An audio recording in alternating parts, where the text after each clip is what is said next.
And then let's say we wanted yet another bass sound during a different part of the song. See, that's the other thing, is that using different sounds for different sections of songs is what creates movement.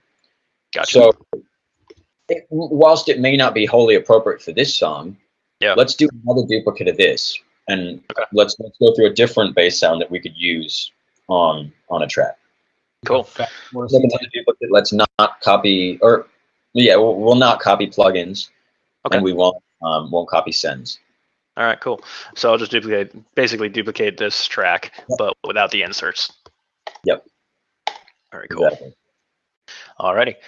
All right. So this time we're gonna put, I think, a 4-band EQ. That one will allow you to do a high pass and a low pass, correct? Yep. Okay. So let's toss a 4-band on. Let's set the high pass somewhere around 40 at a very steep shelf. Alrighty. Or not shelf, at a very steep. That's a shelf, buddy. I need a high pass. Different things. Yeah. There you go. Cool. We'll set it around 40. Yep. Cool. And then we're going to put a low pass, and we're going to pull it down to about 90, 100, somewhere around there.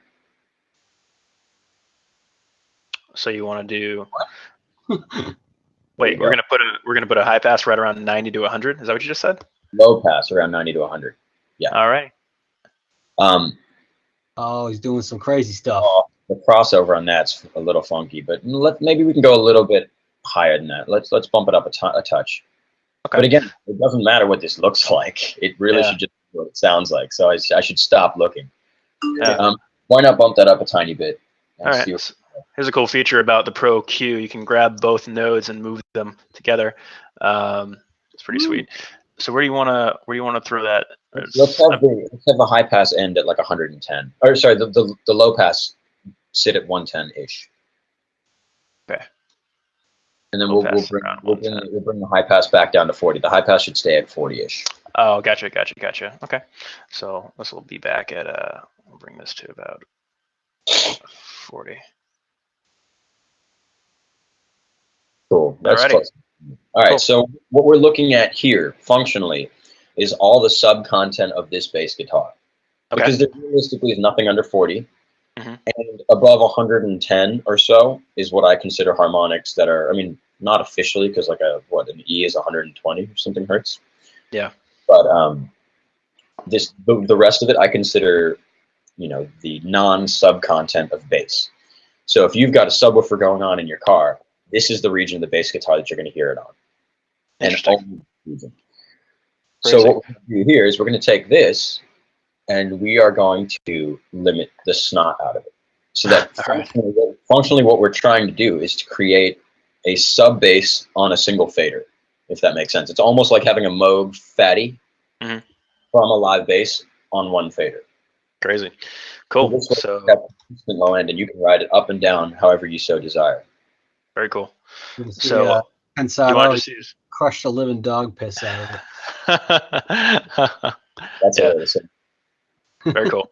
I could just throw Maxim on here, or we can throw on the CLA2A if you want to do that. Well, the CLA2A is going to start creating harmonics, which could be good, could be bad. I don't really know, and I'm not really going to be able to hear it through this laptop very well. But let's just start with that. All right. Very cool. This is actually where it gets interesting. If you've got something like Waves Bass Rider or Vocal Rider or one of those two, you can put that before the limiter so that the inputs going into the limiter are more consistent. Then you just toss the limiter on it so that it's just holding it together, as opposed to starting to add weird harmonic content and things like that. Wow. Very cool. All right. So at this point, hit play, pull down the threshold till you feel like you're getting a very consistent subby bass level. All right. There we go.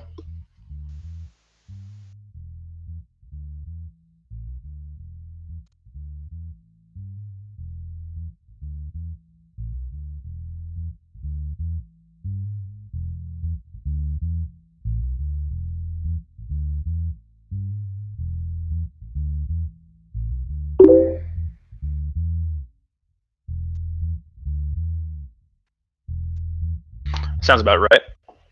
Okay, cool. And it sounds controlled and consistent. What was that? It sounds controlled and consistent. Let's take another listen.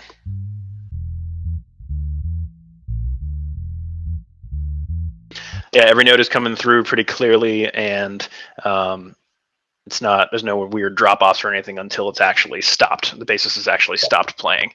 Okay, cool. So again, since this is kind of a very particular tonal region we're going for here. Yep. I'm glad you left an open slot in between the Pro Q there and Maxim, because it can be very helpful to toss an expander gate in that slot. Oh, very cool. So that we clean up and make the low end even tighter out of what we've got going here. Okay. Well, I'll just stick to some Avid plugins. Yeah, now. Honestly, I actually only use that expander gate. I don't use anything else. Oh, great. So cool. You can, yeah, attack is okay, release is probably okay, holds, actually, all those are kind of okay. Just Sweet. get it so that it opens when it's being played and closes when it's not. You don't need a fast attack.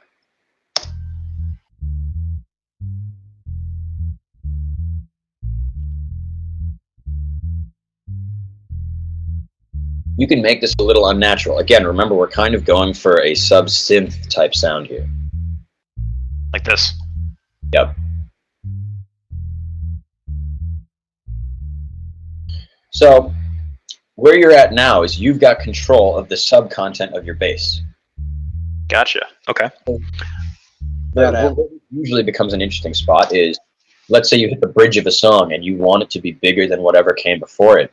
A really good way to do it is to toss this in now, which you didn't have before. And you don't necessarily need the distorted one anymore, because when you've got sub-content on one fader and you've got the natural bass on another, and then you've got the overdrive in the middle here, you can do the natural one for just the verses. You can do natural plus overdrive for the choruses, so you get bigger. Then you can do just natural plus sub-content for the bridge. So you have a different kind of size. You know, it's not larger, it's not smaller, but it's a different kind of size. Now you've got all this bottom end that comes in. And then when you hit the last chorus, you can throw all three of them in so that it's even bigger than it's ever been. Wow.